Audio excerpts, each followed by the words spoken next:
Hello everyone. Today I will be taking a topic on Mendelian genetics, and we can study this by a lot of techniques. So today I will be sharing a PPT with you which will help you to get into the inside of the Mendelian genetics. So in this PPT I will be dealing with the scientist, and by looking at it you can easily make it out. We are going to talk about the scientist, which is Mendel. Okay. Mendel is also known as the father of genetics, who has put a base on the genetics trend, right? So let's get into the detail of the Mendelian genetics. So Gregor Mendel is basically a monk who was working towards the laws of governing the inheritance of the trait. So this is the person who is responsible for a lot of traits which has been transferred from one generation to another. And he has also given a definition on the heredity. So what is heredity? Heredity is the transfer of the traits or the characters from one generation to the other generation.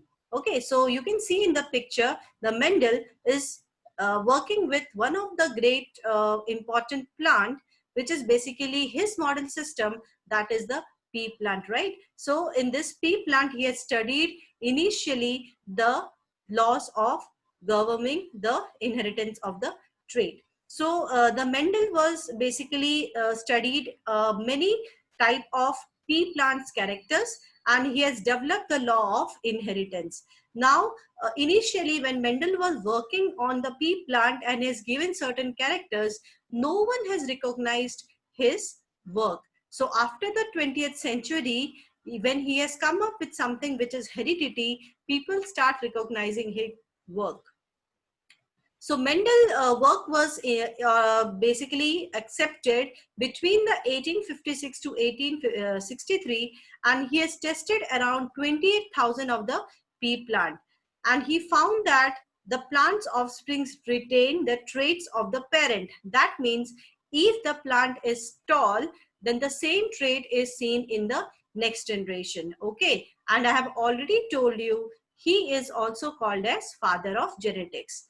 Okay, so he has contributed a lot towards the genetics. You can see a picture here where it's basically the area where in the courtyard where the Mendel lives, he has planted the pea plant. So he had studied many different characters, around 8 to 10 different characters of the pea plant. For example, you have the tall and the dwarf plant, you have the wrinkled seed and the round seeds. Accordingly, lot of leaf variations also he had studied. Okay, so this is basically the site where the Mendel's perform all his experiment. So what is basically the particulate inheritance? So it is something which says that the physical traits are inherited as particles. So initially he has not given any name to the characters which is transferred from generation to generation, right? So in that way he has given a name which is called as a particle, and he did not know that actually these particles are chromosomes and the DNA. Now we say the DNA is transferred from one generation to another. That's why you get the inherited characters as your parents, right? So this is also one of the things which you can just go through it.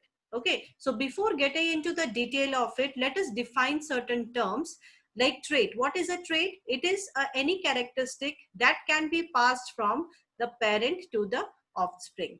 Also, there is something which is called as a heredity, which is passing of the trait from parents to the offspring. So trait basically to pass from one generation to the next generation. And the study of the heredity is called as the genetics. So genetics basically deals with the heredity, and heredity deals with the traits. So there is a transfer of traits from one generation to the next generation, right? He has also given many type of crosses. So let's define the two cross which he has worked on with the pea plant. One is the monohybrid cross. Now monohybrid cross basically involve a single trait. Mono means single, right? So single trait is used to cross. So you have like a flower color is one of the thing. It can be a purple and a white flower color. You can cross them. So this is a single trait, a single monohybrid cross or a simple single trait cross, right? And if you're talking about the dihybrid cross, that means the cross involving the two traits. You have two different traits which are being crossover, right? So suppose you're taking a flower color and the plant height. So in one parent, you have a tall height and a yellow flower. And in the second parent, you have a dwarf height and a pink flower. So accordingly, you can cross, and you are having a two trait, that is a flower color and a plant height in the same crossing, right? So there is a dihybrid cross. Now to get the generations like first generation, second generation, it is basically help to solve the genetic problem. So you use a Punnett square where you can write the gametes. You can see in this picture that these are the female gametes and these are the male gametes, right? So you can write the combination. So you can take this small p and a capital P and then you can put it on pp, right? So in this way you can fill up all the 4 squares in the Punnett one. So this is basically a grid type of a thing.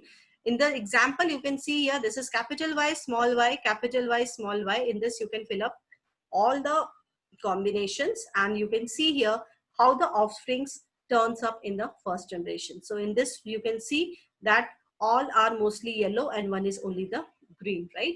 So in this way, you can easily find it out the first generation. So let us define the genes, which are the different terms which comes under the gene. The first one is alleles. What are alleles? These are basically two forms of a single gene. So if you're having a single gene, you have two alleles with it, right? It can be either a dominant or recessive. Now we'll define the term dominant. Now what is dominant? Dominant is basically the stronger of two genes expressed in a hybrid. So if you have a hybrid and it represents a stronger gene, that means capital R. So if you represent something with a capital R, it is always a dominant character, which has always been seen in its phenotype, right? Phenotype means what? You can see in the person in the external wise, right? So that is a dominant one. The other term is recessive. In the recessive, the gene that shows up less often in a cross represented by a lowercase. So if you have a smaller r, then that means it is a recessive one. Okay, so you have three different terms here. One is allele, one is dominant, and third one is recessive. Dominant means capital R and recessive means small r. Remember that. Okay. Let us define the other terms. For example, genotype. Genotype basically means the gene combinations for a trait. So you can have either a capital R combination, right? You can see here, capital R. Also, you can go for capital R, small r, and you can also have a smaller. Now, in this case, this is something which is not showing a same type of allele, but it is same. I'll talk about this separately, okay, in the coming slides.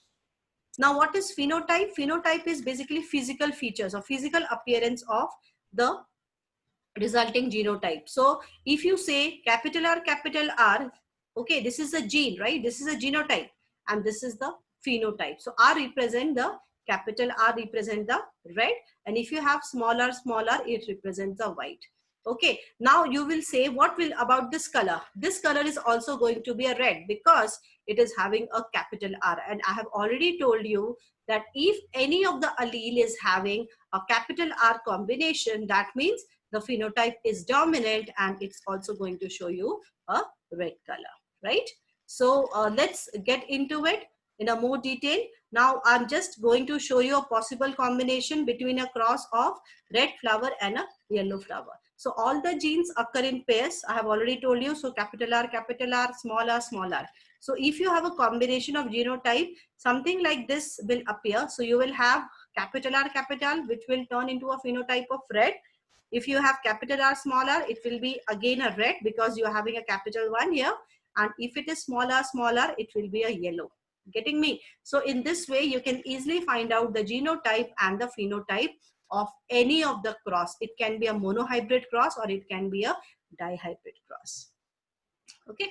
So let's move on further with the genotype. Now in the genotype, you have two different types. One is called as a homozygous and second is called as a heterozygous. Let's define the term homozygous. In the homozygous genotype, the gene combination involves two dominant or two recessive one. Now in two dominant, what you will have is capital R, or it can be a smaller. So both the alleles are same, right? You can see here, either it will be capital, both, or it will be a small. So this is also called as a pure type of genotype. It can be either a dominant or it can be either a recessive. Okay, so homozygous can be both. But in case of heterozygous, what you have is a combination of a dominant and a recessive allele that we have seen in the last slide. You have a capital R and a smaller r, right? So you have two combinations, one of a dominant one, another is of a recessive one. And this is called as a hybrid. You have a combination of two different type, right? But what about the phenotype? The phenotype will be always red, right? Because we have told the capital R represent the dominant characters, right? So in this way, you can easily find it out.